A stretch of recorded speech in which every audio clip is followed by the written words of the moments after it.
Everyone assumed the story was finished the moment silence followed the birth announcement. The cameras were gone, the noise faded, and in that quiet space, assumptions grew loud. People whispered that motherhood would soften the fighter, that the fire would dim, that Ronda Rousey had finally stepped into an ending rather than a beginning. The world loves neat endings, especially for women who burn too bright. But behind closed doors, nothing about Ronda's life felt finished at all. The first weeks after giving birth were not filled with headlines or hype. They were filled with exhaustion, unfamiliar fear, and a strange stillness she had never faced before. Her body felt like borrowed ground, her reflection unfamiliar, her strength temporarily hidden. For the first time in years, she could not rely on speed, force, or rage to answer challenges. And that terrified her more than any opponent ever had. Yet in that fear, something else quietly took root.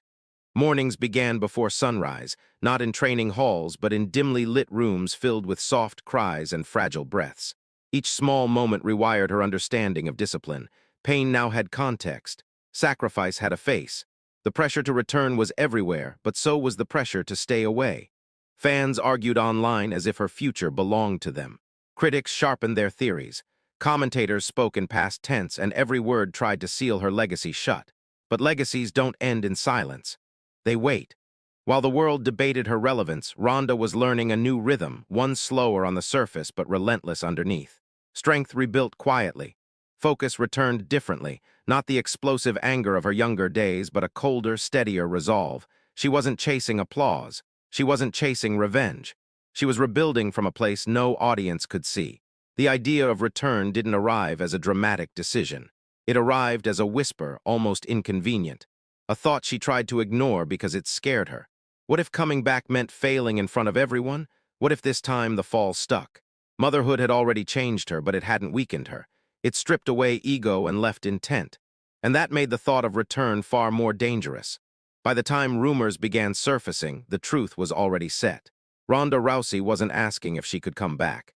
She was asking how loud the shock would be when she did. And somewhere between late nights and quiet determination, the narrative shifted without permission. This was no comeback fueled by ego or demand. It was a return born from responsibility, from love, and from a refusal to be defined by pauses. The world assumed absence meant surrender. Ronda knew better. She was preparing not to reintroduce herself, but to redefine what survival looks like after everything changes. That realization would soon collide with an industry that never forgets, never forgives, and always waits patiently for weakness to show itself. What followed would test everyone watching, even her believers. The first image broke the internet without warning. No announcement, no caption. Just Ronda Rousey standing in a quiet gym, sweat darkened, jaw set, eyes locked forward. No filters, no smile, and suddenly the timeline exploded. Fans stopped scrolling. Critics went silent mid-sentence because this wasn't nostalgia. This wasn't wishful thinking. This was proof. People had expected softness. Instead, they saw steel. Her movements looked deliberate, heavier somehow, like every strike carried something deeper than aggression.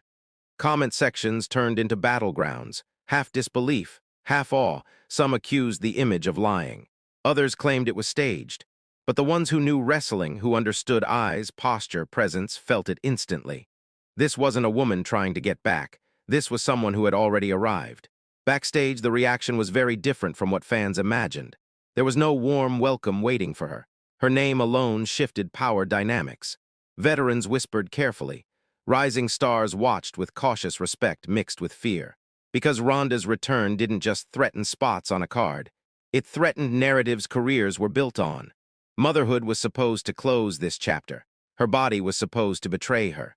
Instead, she rewrote the expectations without asking permission. Media chaos followed fast. Headlines tripped over themselves trying to explain what they were witnessing. Some framed it as inspirational. Others searched desperately for cracks. Stories resurfaced. Old rivalries were reopened. And every question circled the same uncomfortable truth. She didn't look like someone chasing a second chance. She looked like someone correcting a theft. At home, the response was quieter but heavier. Every decision now echoed beyond herself. Training schedules meant time away. Pain meant consequences, yet there was no guilt in her eyes, only clarity. She wasn't leaving something behind. She was showing something forward. Strength wasn't the opposite of motherhood, it was its extension. And that realization fueled her in a way nothing else ever had. Inside the wrestling world, pressure mounted. Executives acted supportive but cautious. One wrong move could turn admiration into resentment. One loss could become a narrative weapon. Everyone wanted her image.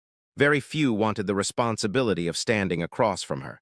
Because beating Ronda now wouldn't just mean victory, it would mean becoming part of her story and risking being erased by it. As anticipation grew, something unexpected happened. Fans stopped arguing about whether she could come back. The conversation shifted to whether anyone was ready for her if she did.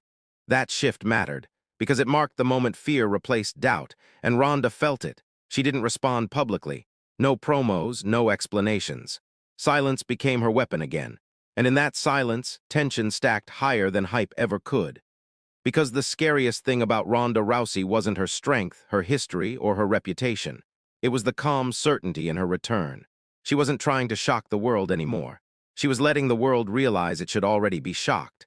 The night her name quietly resurfaced on internal schedules, tension spread faster than any rumor ever could. No posters yet. No official graphics. Just whispers moving through hallways like static electricity. People felt it before they understood it.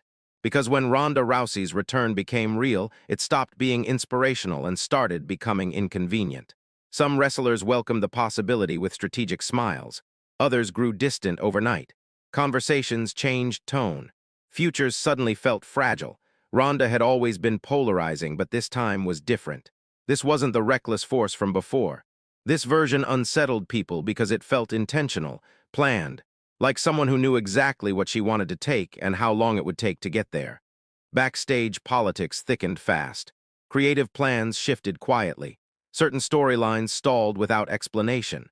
Management spoke in carefully chosen phrases, balancing excitement with caution. A mother returning in prime condition was good branding. A mother returning too dominant was a problem, because dominance demands space, and space is always borrowed from someone else. Former allies didn't make calls. Old rivals suddenly praised her publicly. That kind of praise raised more suspicion than respect. Everyone was choosing sides without realizing the line had already been drawn, and Ronda noticed everything. She always had. Silence sharpened her awareness. She listened more than she spoke, observed more than she acted. The ring wasn't her first battlefield anymore. The environment was. Outside, fans sensed the strange energy shift. Something wasn't lining up with the fairy tale they expected. This didn't feel like a celebration. It felt like a reckoning waiting for permission. Fan forums turned anxious. Hope mixed with worry. Was the industry ready, or was it setting her up to fail quietly, wrapped in applause? The pressure reached family in subtle ways. Concern masked as support. Questions disguised as encouragement. She felt the weight of proving not just strength, but balance. Every step forward carried echoes reminding her that this version of herself mattered beyond outcomes. Win or lose, she had already crossed a line no one else could walk back with her. Then came the moment that reset everything. A private rehearsal. Closed doors, no cameras, just presence. When Ronda stepped into the space, the room shifted. No theatrics, no grand statement, just composure that couldn't be taught. Those who watched realized something unsettling. She wasn't shaking off rust. She was shedding restraint. It became clear then that her return wasn't about reclaiming a throne. It was about reframing power. She no longer needed chaos to dominate. Calm did that now. And calm made people uncomfortable. Because you can't bait it, you can't rush it, you can't predict it. By the end of that night, word spread without words. Those who saw it understood. This wasn't a nostalgic comeback tour. This was someone stepping back into the world with nothing left to prove, which made her the most dangerous presence imaginable. Whatever happened next wouldn't just impact wins and losses. It would expose who belonged in this era and who had been borrowing time. And for the first time, the question wasn't whether Ronda would succeed. It was who would survive standing in front of her. The night she finally appeared again wasn't loud at first. No explosive entrance, no immediate confrontation, just a reaction spreading through the arena like a held breath finally released. Phones rose instinctively. Voices stumbled over themselves. Because when Ronda Rousey stepped into view, it didn't feel like a return, it felt like an interruption. She looked different, not smaller, not faster, just heavier with purpose. The crowd's reaction wasn't unified excitement. It was disbelief colliding with anticipation. People weren't sure how to respond because they weren't sure what they were witnessing. This wasn't the fighter they remembered storming headlines. This was someone who had absorbed silence and learned how to wield it. Inside the ring space, everything recalibrated. Superstars nearby adjusted without realizing it. Stances shifted. Expressions tightened. Even confidence changed temperature. Ronda didn't acknowledge the chaos. She stood still, eyes scanning faces rather than cameras. That alone unsettled the moment. She wasn't there to be welcomed. She was there to be measured. Commentary scrambled for framing. Inspiration, comeback, legacy. But none of the words sat right, because this didn't feel like celebration. It felt like pressure introduced into a system already stretched thin. A reminder that history doesn't stay buried just because new stories want attention. Behind the curtain, reactions fractured. Some smiled for optics, already calculating benefits. Others crossed arms, recognizing threat. A few felt anger, not at her at the timing, because her return forced truth into rooms built on illusion. It exposed how temporary opportunities really were, and it exposed how easily momentum can be taken. For Ronda, the moment played quietly. There was no rush of adrenaline, no internal roar, just focus anchored somewhere deeper than outcome. Motherhood had reframed stakes. Loss no longer meant collapse. Victory no longer meant validation. She was centered in a way the industry wasn't prepared for, and that balance scared people more than any dominant strike ever had. Fans took sides instantly. Some cheered from nostalgia. Others doubted out of habit. A third group watched closely, sensing this wasn't about wins yet. Online, debates reignited with venom and loyalty, but beneath all of it sat unease, because everyone could feel one undeniable truth. This wasn't fan service. This was personal. Then came the stare-down, brief, unannounced, silent. Cameras caught just enough, no words exchanged, no physicality, and yet the tension eclipsed matches that followed. Because in that moment, Ronda didn't challenge a person. She challenged certainty. She stood across from the idea that she no longer belonged and rejected it without effort. When she exited, applause followed late, hesitant, real. Not thunder, recognition. The kind people give when they realize something has shifted beneath them. This wasn't the peak of the return, it was the warning. And as the night closed, a chilling realization settled across the industry. Ronda Rousey wasn't here to relive what once was. She was here to disrupt what had grown comfortable without her. The question was no longer whether she fit into the future. It was whether the future was ready to adjust around her. The fallout didn't arrive as chaos. It arrived as silence. A strange pause that settled after the noise faded, after debates burned out, after speculation exhausted itself.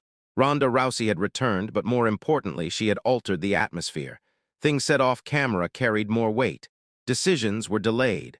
Confidence wavered in places it never had before. Impact doesn't always announce itself. Sometimes it lingers. Days passed without statements. That absence spoke louder than any promo ever could.